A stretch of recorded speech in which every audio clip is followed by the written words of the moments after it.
Hi everyone, my name is Beyang. I'm the CTO and co-founder of a company called SourceGraph, and today I'm here to tell you about code search and big code.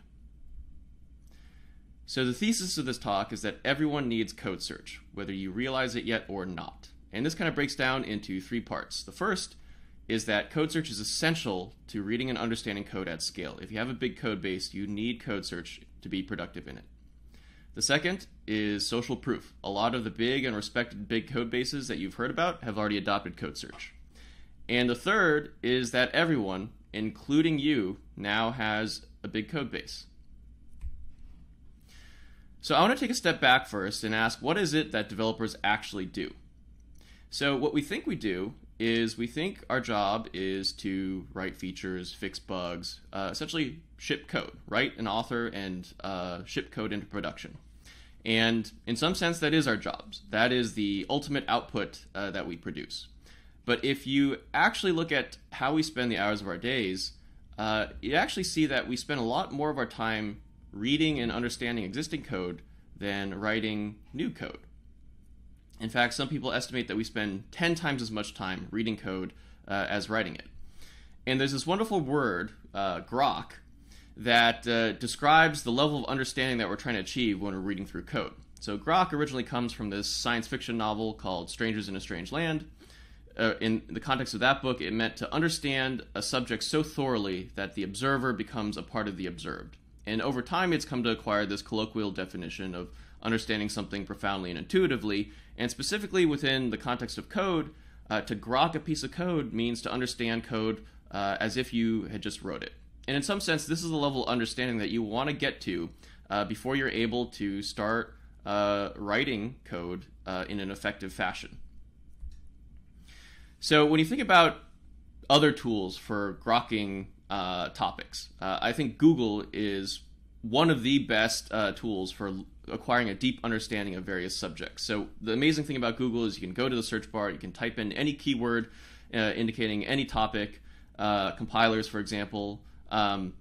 Google will comb the far reaches of the internet, find all the best pages that tell you about that topic, surface the ones that are most relevant, you click on one, and then instantly you're reading an authoritative source about what compilers are. And moreover, there are these wonderful things called hyperlinks that link you to other pages describing essentially any term or word on this page that you might want to dive deeper into.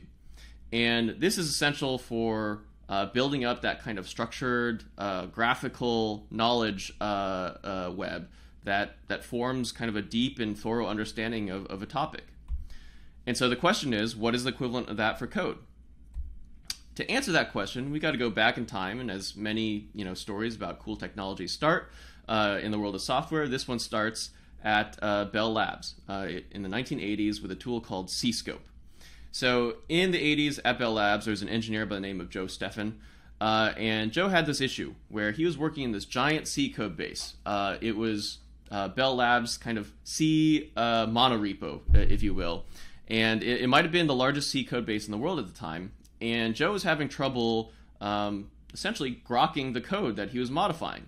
And this was becoming a bottleneck in his day-to-day workflow and his productivity. So he wrote this collection of grep and sed scripts to help him answer these common questions that kept recurring over and over again. And over time, he kind of aggregated those scripts into a single tool, which he called Cscope. And that tool had a simple command line interface that allowed you to ask these questions. These were questions like, where is this function defined? Find all the functions that call this function. Find all the functions that this function calls. And show me all instances of a particular string or regular expression pattern in the code base.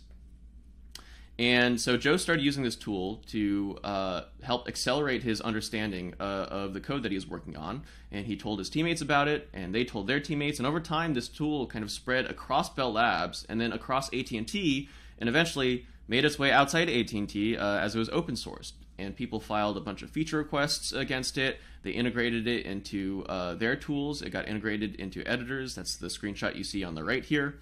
And it was just this amazing tool that really helped people work inside these large code bases and grok large pieces of code for the first time. Fast forward a couple of years, there's another large C code base that came onto the scene. That was the Linux kernel. And the wonderful thing about the Linux kernel was it was completely open source. So anyone that wanted to access it could download the source code.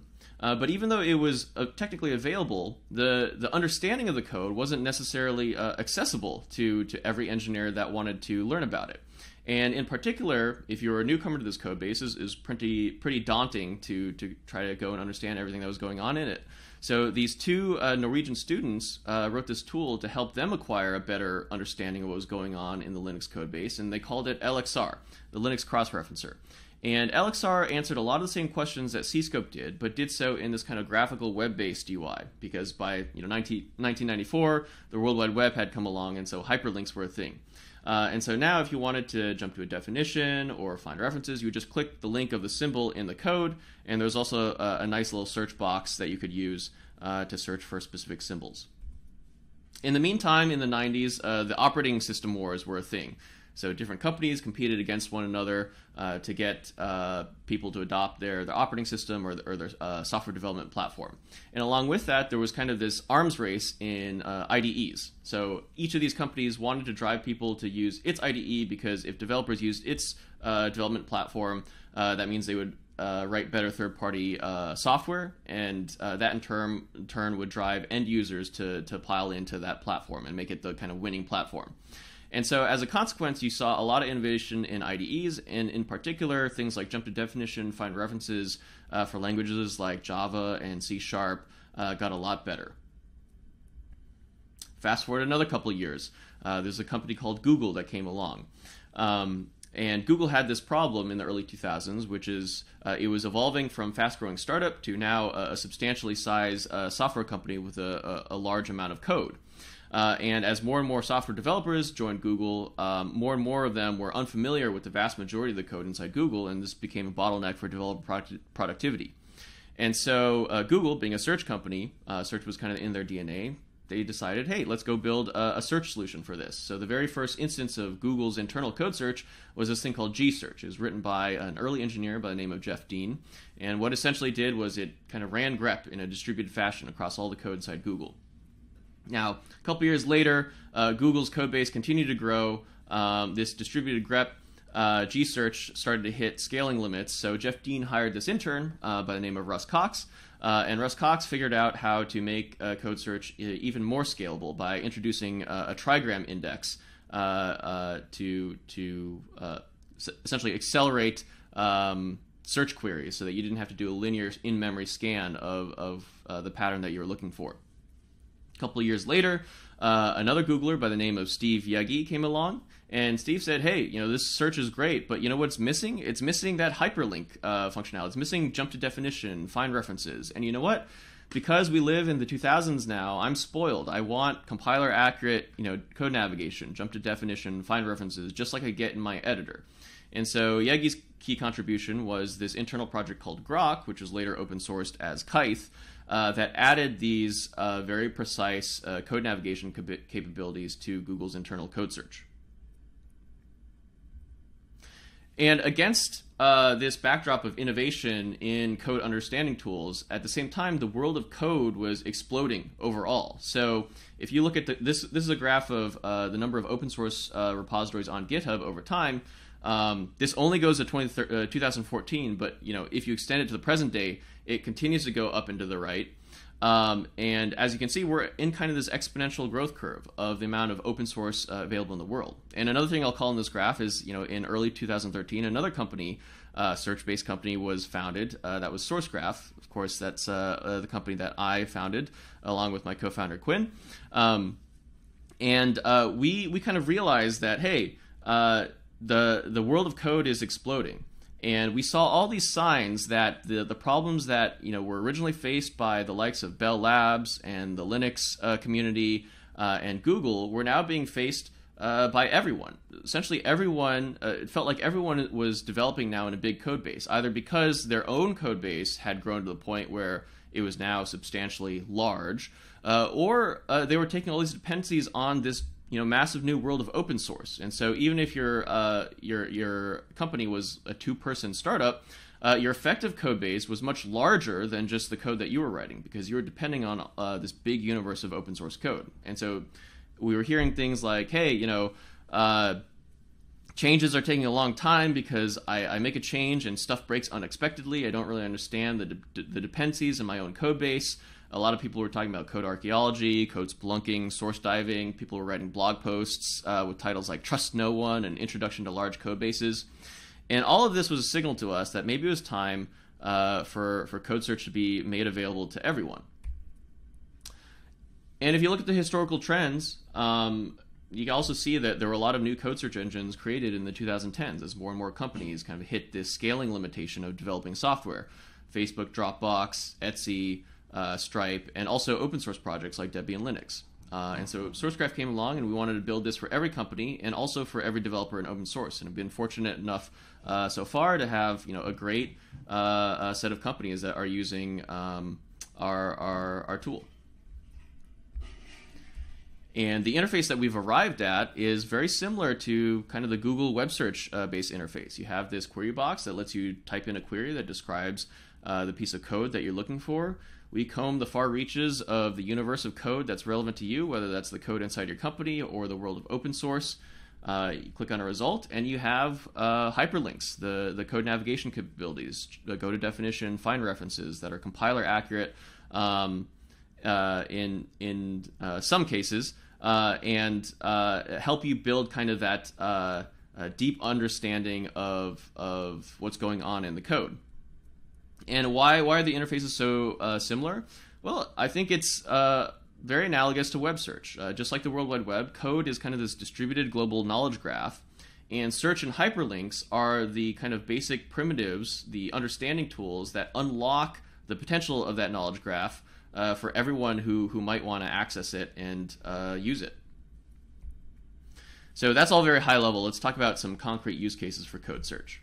So first example I'll talk about is learning by example. So I think almost every developer uses API docs. When you're figuring out how to use a particular package, you open up the documentation, you hop to the point in documentation that describes a particular function or type you're trying to use. Say in this case it's this type affinity, and you kind of read through the docs and try to figure out how you're supposed to use it. Now this is great, but the one issue here is that there's no clear usage example that tells you, hey, here's how other people use it. Here's a collection of things that indicate the range of possible usages. And in particular here, there's a field, 3 fields actually, that are optional. So, the immediate question is like, okay, when do I need to set those fields? With great code search, this becomes a question that's answerable via the find references feature. So you can find references and instantly see examples of how other people in your company and people in other repositories and organizations make use of this particular API. You can see what types of values they're passing as parameters and arguments, and at a glance get an understanding of how you're supposed to use something. Another use case is identifying patterns and anti-patterns and potentially using that in big refactors. So consider a hypothetical situation where you're migrating code base from Python 2 to Python 3. You want to update every instance of the legacy has key function Python 2 to the key in construction that's available in Python 3. You can describe that pattern using a regular expression, find all occurrences of that pattern across your code base, and then use that to make the big change. Another big use case is ensuring backwards compatibility. I sourced this use case from my colleague, Adam Harvey. He used to be a core contributor to PHP. He also worked at New Relic for a bit, and once upon a time, he was tasked with updating the New Relic PHP extension. And in order to do that, he used an open source code search tool called OpenGrok. And what that let him do is search for occurrences of a particular definition that he was trying to verify backcompat of across different versions of PHP. So here he selected a range of versions from PHP 5 to PHP 7, searched for the function name, and sure enough, he found that there was a breaking API change between PHP 5 and PHP 7. So this is something that he had to go deal with. Another big use case is resolving production issues, and in particular doing so quickly and collaboratively. So this is a real issue in Sourcegraph. A member of our team, Renard, found this error message in search on the site. He filed an issue. He wasn't sure exactly how to fix it. Another engineer by the name of Grok had some familiarity with code. He searched for it, the error message. He searched for the error message in code search, found the source of the error message, but he wasn't too familiar with that part of code, so he pasted the link to the code search result in the issue, and then another engineer, Juliana, came along and said, hey, that's an area of code I'm familiar with. She clicked on the link, jumped directly to the source of the error message, and was quickly able to commit a patch. So this kind of, it's like two birds, one stone. We were able to resolve the production more quickly than if a single engineer had to go and figure out all this for themselves. And in addition, we were able to kind of loop more people constructively and collaboratively into this discussion. Kind of in the same vein, so Patrick McKenzie, who is a software engineer at Stripe, Stripe uses LiveGrep, which was written by this engineer by the name of Nelson Elhidge. He used to be at Stripe. Was tweeting about how much he loves their internal code search tool, LiveGrep. In particular, he said, when someone asks him a question about code internally, the first thing he does is he answers the question because he's a gentleman.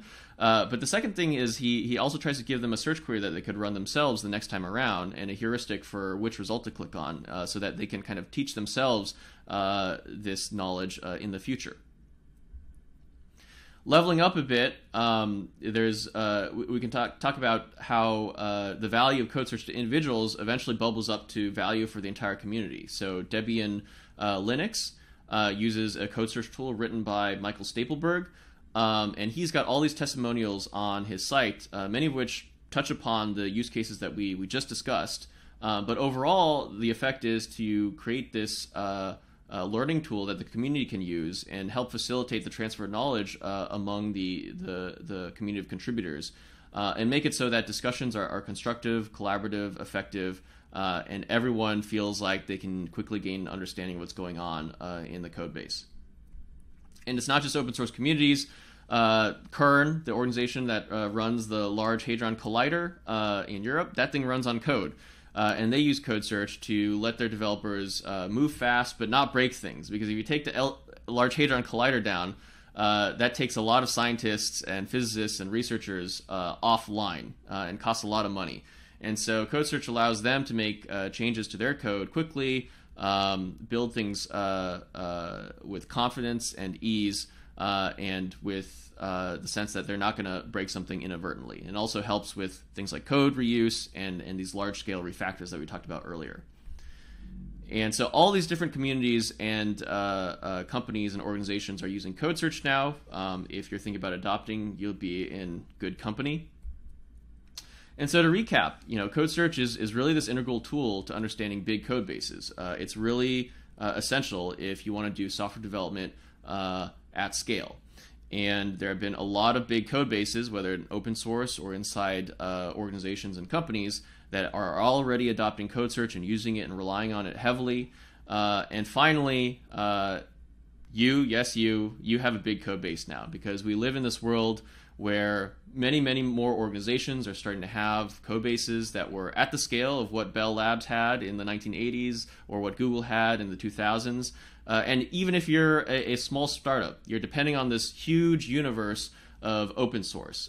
You're taking advantage of that knowledge graph, but what that means is your effective code base is much larger than the code that your engineers wrote. And that's a scary thing, because all that is unfamiliar code, and it's code that could potentially cause a bug or a critical security flaw or break your app in production.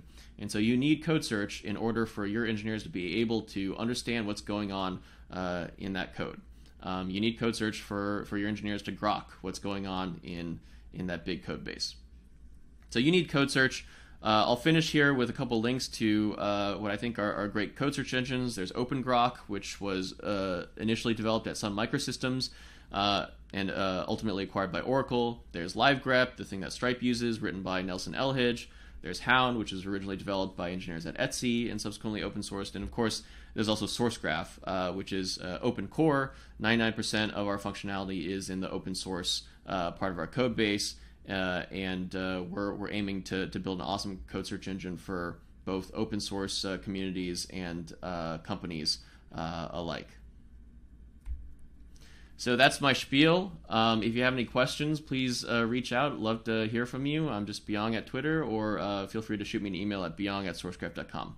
Thanks for listening.